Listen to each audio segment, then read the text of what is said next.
It must sound so silly, losing track of something that's attached to you. I'm sure some folks already have. The sun went down, didn't it? A statement at the ready. But I'm being serious. I cannot find my shadow and I'm desperate to have it back. I don't know where else to turn. It's remarkable how easily we come to accept mundane oddities as just a part of our everyday lives. Brushing the only piece of our skeleton that sits outside of our flesh twice a day. Experiencing moments of no breathing followed by choking during heavy sleep. And our shadow. That long featureless black frame that looms over all that we do. A silent participant that we only occasionally pay attention to on slow days or where our shadow sits in a largely unique spot. I suppose I'm trying to make it more glamorous than it actually is. I guess that I have an admiration for the odd things that we accept as normalcy. My full body shadow was no different from anyone else's. A simple, tall, thin figure that walked and moved in sync with me. I did, however, have a skill at manipulating parts of it. Shadow puppetry. I reveled in making fun and fantastical creatures by bending my fingers in just the right way. My friends loved it, my family even more so. Dogs, cats, dragons, and alpacas. I found such joy in bringing them to life, or testing myself to find new ways to captivate audiences. I was a born entertainer and an artist. But on occasion, I'd feel the urge to snap my digits in unusual ways. Never painful, or at least it never felt painful in the moment.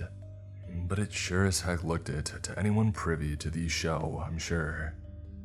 The aching after was well worth it. My pinky would tuck itself underneath my ring finger, wrapping itself under as the joints stretched and strained, other fingers accommodating while my wrists jerked and shuddered. On the screen was a different story. Fantastical shadow cities filled with great spires, Georgian manor houses and market stalls filled with hungry, vibrant souls. My hands could make more than anyone imagined.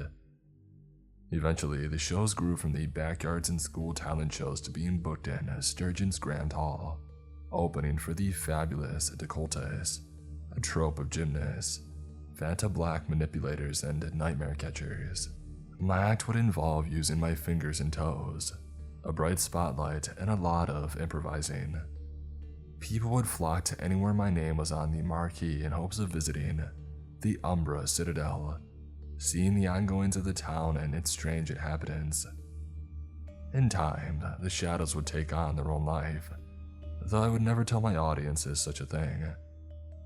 Characters would wander off to the edges of the screen and to test the boundaries. Audience thought that it was peak surrealism and heaped praise on me. One character people gravitated towards was the Conjurer, a reclusive man hidden behind a thick coat and a layered pointy hat, occasionally seen casting shadows with his own hands. How the heck do you do that? Shadows within shadows. This is avant-garde shadow puppetry. Such a thing, it's inconceivable. My manager had commented after a show a few months ago, enthralled and frightened by my abilities. What he thought were my abilities. I can't reveal my secrets now, can I? I chuckled, stretching my hands and feet, joints aching terribly now the adrenaline wore off. Arthritis was almost certain in my future. You're killing me, Will. Come on. You've made it this far. The Nexus wants to interview you and hear about how it's all done ahead of your television debut. I could practically see the dollar signs in his eyes, but I knew that his heart was in the right place, even if that happened to be next to his wallet. All right, Jennings, all right. Tell their best journalists that I'll fill them in when the date is set, okay? A tell-all interview. He grinned and practically jumped out of his shoes at the prospect, clapping and thanking me as he laughed. Someone else maneuvering past him to get through the doorway to my dresser. A tall, thin man in a beautiful red suit, a bright silver blazer, and a bright smile. His satchel affixed to his side perfectly. a small bump pushing its way up from the inside, as if something was writhing deep within its bowels. Eustis Dakota. I know your secret, Mr. Meyer. He offered out a gloved hand. I took it and we shook firmly, keeping my eyes on his, though they were obscured behind dark, circular glasses. Your shadow has a mind of its own and it is trying to get home. Well, Zhang says, the shadow is an ID. Perhaps mine is simply the unconscious desires that I possess that are desperately wanting to break free, eh? Go back to the place of my birth, just down the road. I smirked, grabbing a drink and swirling it in my hand. Come on, really? My shadow hasn't gotten a mind of its own. It's just me. Dakota's smile faded and his shoulders shook as if a cold shiver came over him. Being a cynic of the things you don't understand will not do you any favors. It will only bring ruin as it did for me. A shadow person may be attached to you, but it is like any living creature. Push it far enough, poke and prod it unprovoked. It'll bite back. He cocked his head to the side, looked at something behind me, and the smirk returned. You fear it, don't you? This is why the lights are fixed the way that they are. To trap it, to stop it from gaining too much power, to stop it going home. What home are you referring to? The Umbra Citadel. That's just a place that I made up. I responded dryly. I felt uncomfortable. How was he this astute, with just a handful of interactions with him? No, you didn't. That is a place you found. There's a difference. All shadows have their birth home, but few find their way back there. You're one of the few that can conjure it. That word. How did he... Talk to me, Mr. Meyer. Has anything felt off lately? I've seen some of your shows while warming up. They're fantastic, but they seem to be veering off of course lately. Perhaps they're not what you envisioned. I felt unease, but it made no sense to hide information from him.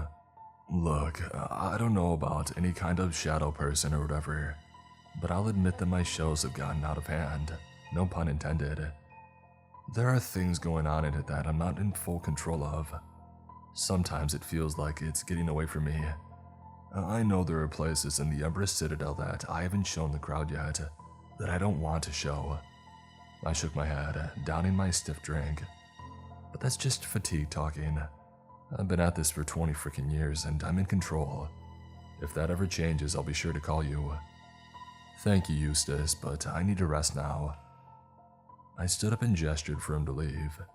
He shook his head and smirked, turning on his heel as he headed for the door. When you feel the chains binding him begin to crack, seek me. If they break, do not run another show. Good luck, Will. He bowed and exited, leaving me with a mixture of exhaustion and concern. As I turned my back to sit down, the light from the hallway caught my eye and I saw my shadow, nestled up against the wall, watching me. As the summer solstice kicked in, it became harder and harder to find locations where either my skills weren't sought after, or shadows didn't permeate every aspect of sturgeon structures. Even at night, mandatory media obligations filled with brightly lit locations meant that I was not only dragging my shadow along with me, but subjecting parts of it to the torment of shadow puppetry. Twisting and pulling it until the core essence revealed itself, and the Umbra Citadel would form. I had figured it out by this point, that not only was I not in control of the complex shadow puppetry, but I was being inexorably pulled towards the Conjurer and their journey to the Great Gates deep within the bowels of the Umbra Citadel. My feet burned and veins popped as the last handful of shows I performed began to showcase the more forbidden areas of the city. Rituals the black seafaring sailors would undertake, the harvest under a black star, the daycare where everyone sleeps upside down. I hated it. I hated every moment of it. But the crowd became more rabid with every show, growing aggressive if I wasn't on stage for longer than an hour. It began to get ugly. I would rarely see the crowd from the bright lights and focusing on my art. but I would hear mumblings from other acts that the crowd were pallid, unrecognizable and feral. And then one night after a particularly rowdy show, I got sloppy. Maybe it was exhaustion, maybe it was an unconscious desire to have things just calm down for a while. But in the lead up to my tell-all interview, I stayed up late far too many times to perfect a new technique, falling asleep in front of my spotlight on the 5th night. When I woke up, there was no shadow. Not when my hands poked out, my feet or my whole body, an absence of space where my companion once stood. Crap. I darted for the door, grabbing my phone and my keys, checking my messages and finding Eustis's number. But instead, I found a post on the Nexus about a new impromptu art show by shadow artist William Meyer tonight only. Oh no. Eustis's words came back and the realization hit me with a wave of fear. If my shadow isn't here, where the heck is it? I felt that concern as I ran for the Grand Hall. The sun setting and the shadows cast by every building, animal, car, and object seemed to be reaching out to me. Whether to stop me or help me, I don't know. By the time I got to the hall, it was a sold-out show. The ticket officer wouldn't even acknowledge me, back turned and staring at the floor, swaying from side to side in a rhythmic fashion, fixated on something unseen. I didn't have time to argue. I pushed past and ran through the back area to find Eustis. The sounds I heard as I passed by the general seating area were horrific, animalistic, and manic. The sounds of things being torn, gurgling with a soft, almost pleading moan, snuffed out with a dull thud. Closed mouth shrieks increasing in volume, and agony as something wet is pulled free. Whooping, hollering, and incomprehensible noises that I tried my absolute best to block out, but left me shaking to my very core, and grateful that I didn't see them. I never wanted to find out what matched those noises. Finding the decollete dresser, I found Eustis unconscious on the floor, satchel gone and head bleeding. Eustis, I can't do this without you, man, come on. I turned him over and gave him some gentle slaps, thankfully rousing him from unconsciousness, a grim look on his face. You did a show and you let it loose. The conjurer you spoke of opened up the gates. I felt a lump in my throat. The noises outside weighing down on me with every passing second. What do I do? I asked, knees buckling with nerves. I want to make this right, to fix it. Eustis shook his head, getting to his feet. Your shadow was called back to the Umbra Citadel. It has left you forever vulnerable. He walked to the door and set off for the hallway, and I followed behind him, still determined to fix my error.